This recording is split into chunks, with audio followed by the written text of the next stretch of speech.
बिस्मिल्लाहिर्रहमानिर्रहीम। आप देख रहे हैं फोकस विद सजाद हुसैन। नाजरीन, डोनाल्ड ट्रंप ने जैसे इक़्तिदार संभाला है तो पूरी दुनिया में यूं लगता है कि तहलका सा मचा हुआ है। हर दिन कोई ना कोई नई तब्दीली रूनुमा होती है और हर मुल्क ही अमेरिका से ताल्लुकात के लिए अपने आप को इनसिक्योर कर रहा है। कुछ सिक्योर कर रहे हैं और कुछ अपने आप को इनसिक्योर कर रहे हैं। अभी हालिया अगर यूक्रेनियन प्रेसिडेंट जो ज़ेलेंस्की है उनका अगर दौरा देखा जाए तो उनके साथ जो तज़हीक अमेज रवैया अमेरिका की जानब से रखा गया वो पूरी दुनिया ने देखा। और अमेरिका ने ये डिमांड की कि यूक्रेन के जो प्रेसिडेंट हैं वो हमसे माफी मांगे और उन्होंने माफी से तो इनकार कर दिया, लेकिन उन्होंने ये नहीं किया कि ताल्लुकात को मुनक़ता किया जाए, बल्कि वो अब भी पुरउम्मीद हैं कि वो अमेरिकी सदर डोनाल्ड ट्रंप के साथ अच्छे ताल्लुकात के ख्वाह हैं। अभी रिसेंट डोनाल्ड ट्रंप ने कांग्रेस में खिताब किया है अपना 40 मिनट का, और उसके खिताब के अंदर उन्होंने काफी अहम पॉइंट बयान किए हैं, काफी अहम बातें की हैं जो पूरी दुनिया के लिए, जो पूरी दुनिया को एक जो नया वर्ल्ड ऑर्डर है, जो तब्दीली की तरफ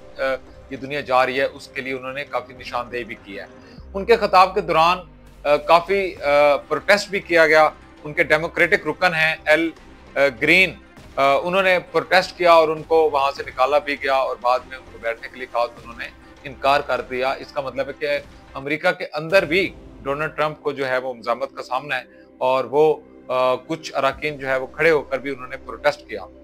इसमें उन्होंने कुछ स्पीचेस की, कुछ ऐसी हैं जो पाकिस्तान से रिलेटेड नहीं है, उनसे हम इतना डिस्कस नहीं करेंगे, लेकिन उन्होंने अपनी स्पीच के अंदर पाकिस्तान की गवर्नमेंट का शुक्रिया अदा किया और उन्होंने कहा कि उन्होंने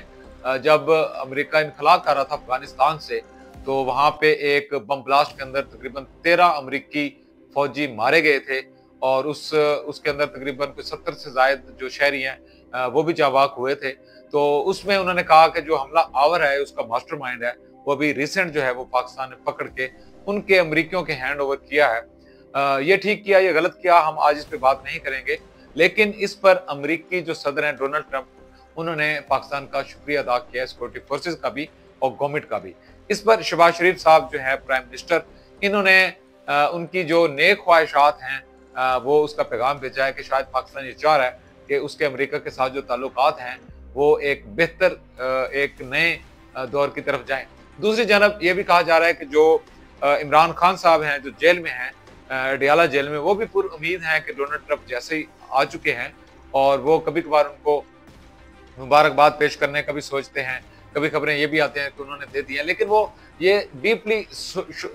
ये सोच भी रहे हैं और उनकी जो पीटीआई वो ये भी लॉबी कर रही है कि वो अमेरिकी सदर के जरिए वो हुकूमत पाकिस्तान से कोई ऐसा प्रेशर बनवाएं, कोई ऐसी लॉबिंग हो जिसके तहत गवर्नमेंट के ऊपर प्रेशर बने और इमरान खान जो है उनकी रिहाई मुमकिन हो। ये तो आने वाले दिनों में पता चलेगा कि इमरान खान की रिहाई मुमकिन होती है या नहीं, और क्या डोनाल्ड ट्रंप जो है वो इमरान खान के बारे में जो है वो नेक ख्वाहिशात रखते भी हैं या नहीं, ये तो हमें बाद में पता चलेगा। इसके अलावा डोनाल्ड ट्रंप ने यूरोप को भी तनकीद का निशाना बनाया और उन्होंने जो इमदाद थी यूरोपीय यूनियन की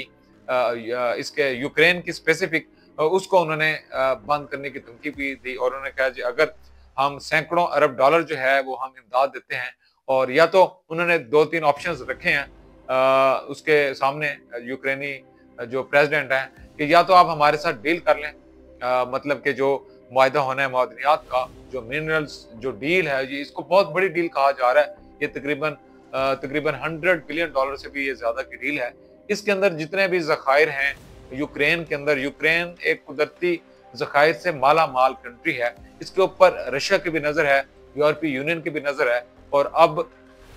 जैसे ही जो ट्रंप है वो उन्होंने इक़्तिदार संभाला है तो उन्होंने मुख्तलिफ ममालिक के ऊपर, पहले तो ये होता था कि वो जो अमेरिका है इसकी ये पॉलिसी शामिल थी कि दुनिया के जितने भी रिसोर्सेज हैं, खासतौर पर ऑयल तेल, उसके ऊपर कब्जा किया जाए, और ये किसी हद तक उन्होंने इसमें कामयाबी भी हासिल की। उन्होंने इराक के ऊपर हमला किया, फिर उन्होंने लीबिया पे हमला किया, शाम पे हमला किया, और वहाँ के इराक के अंदर जितने भी तेल के रिजर्व थे उस पर सारे का सारा जो तेल के कुएं थे उस पर अमेरिका ने अपनी इजारादारी कायम की और इतना तेल जो है वो स्टोर किया कि वो आने वाले कई दहाइयों तक उसके काम आएगा। अब क्योंकि दुनिया मजीद आगे बढ़ रही है, टेक्नोलॉजी का दौर है, अब ये भी कहा जा रहा है कि जो डोनाल्ड ट्रंप है, हमने एक इससे पहले भी व्लॉग में बात की थी, जो ग्रीन लैंड का उनका प्लान है कि वहां पर कुछ ऐसी मदनियात हैं जो अभी जो कार की बैटरीज बनाने के अंदर वो इस्तेमाल होती हैं, और उसके जरिए जो बैटरी है वो लॉन्ग टर्म भी इस्तेमाल होती है, और उसके अंदर वो एज जिस तरह मोबाइल की बैटरी के अंदर लिथियम यूज होता है जो अफगानिस्तान में भी है। इसी तरह अगर आप वेपन्स की बात करें, असले की बात करें, या आप अपने बम्स जो भी बनते हैं इसके अंदर यूरेनियम का इस्तेमाल होता है, तो ये भी काफी ज्यादा तादाद के अंदर अफगानिस्तान में पाई जाती है। और इसी तरह जब भी आपको किसी भी सोर्सेज की जरूरत होती है, जो इलाके का चौधरी है वो चाहता है कि इस इलाके पर, इस जमीन पर कब्जा कर लिया जाए, तो लगता बज़ाहिर यूं ही है कि अमेरिका की आजकल ये सोच है कि दुनिया के किसी भी हिस्से में कोई भी मौदनियात, ज़खायर, कुदरती ज़खायर हैं, तो उन पर वो या तो डील करे या फिर उस पर कब्जा करने की सोचे। यूक्रेन के साथ अभी रिसेंट तो जो अमेरिका के अंदर उनका विजिट था यूक्रेनी प्रेसिडेंट का, उसके तहत डील तो नहीं हुई, लेकिन इसके जो सर्कमस्टांसेस है ये आने वाले दिनों में मजीद गंभीर होते जाएंगे। और यूरोपीय यूनियन ने जब वो वापस आए तो उनका बड़ा शानदार वेलकम भी किया है, और उसके साथ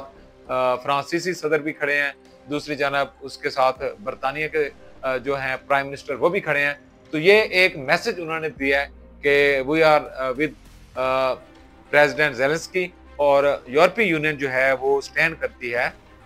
यूक्रेन के साथ। मामला हुआ क्या कि जब अमेरिका ने